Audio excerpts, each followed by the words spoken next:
Good morning. সকলকে good morning জানাচ্ছি, জানিয়ে আমার দিনটা শুরু করছি। আজ মঙ্গলবার ছিল, সকালবেলায় ভীষণ কুয়াশা ছিল আমাদের এখানে, কিন্তু খুব ভালো লাগছিল। আমার অ্যাকচুয়ালি না ঠান্ডা ভীষণ ভালো লাগে, ঠান্ডা লাগে কিন্তু ঠান্ডাটা ভালোও লাগে। তো কলকাতার মতো এখানে ঠান্ডা পড়ে না, যেহেতু এখানে ব্যাঙ্গালোরে সারা বছরই ঠান্ডাই থাকে, তাই কলকাতায় শুনছি খুব ঠান্ডা। অতটা ঠান্ডা না, তবে শীতকাল বলে মনে হবে না যদি একটু ঠান্ডাই না লাগে। তো চলো দেরি না করে, এখন সকাল 6:30 বাজে, তোমাদের সাথে আমি শেয়ার করে নিই আমি কী কী করছি আজকে। ভিডিও স্কিপ করো না, ভালোই লাগবে আশা করি। এখানে হচ্ছে ইডলি ব্যাটার বানিয়ে রেখেছি।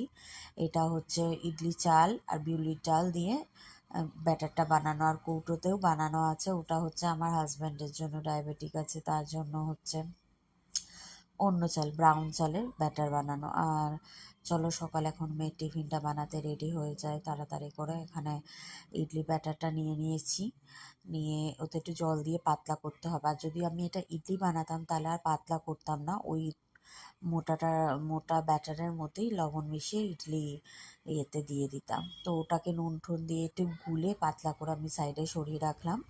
এখানে বসিয়ে দিয়েছি রুটির তাওয়া। আজকে সকালে কি টিফিন দিচ্ছি চলো দেখিয়ে দিই। একটুখানি আটা মাখাই থাকে রাতে রুটি করে, যেহেতু ওকে সকালে টিফিনে দিতে হয়, 2-3টের জন্য মাখতে বেশি হয়ে যায়। আর আজকে আমরা সবাই ধোসাই খাবো, সেই কারণে মেয়েকে টিফিন দুটো দিতে হয়, যেহেতু কিচ্ছু খেয়ে যাবে না।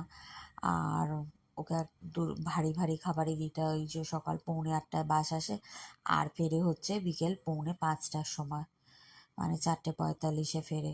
তো সেই জন্য ওকে একটু রুটিও দিই, ভাতও দিই, বা ভারী খাবারই দিই, যতটা সম্ভব চেষ্টা করি। তো এখানে আমি রুটিটা গ্যাসে ডাইরেক্ট সেঁকবো না, আমাদেরগুলো গ্যাসে সেঁকে নিই, কারণ বলে যে এলপিজি গ্যাসটা ওটাতে যাই হোক, গ্যাসটা ডাইরেক্ট খাবারের মধ্যে লাগাটা ঠিক না। তা আমি তাওয়ার মধ্যেই রুটি ফুলিয়ে করে নিই।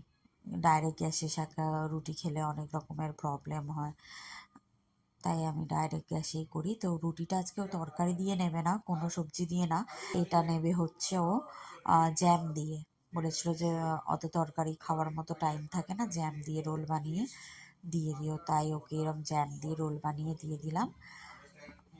3টে রুটি দিয়েছি, কেটে কেটে দিয়েছি, কারণ ওর বন্ধুরাও খায়। আর এবার চলো ধোসার পদ্ধতিটা দেখে নিই।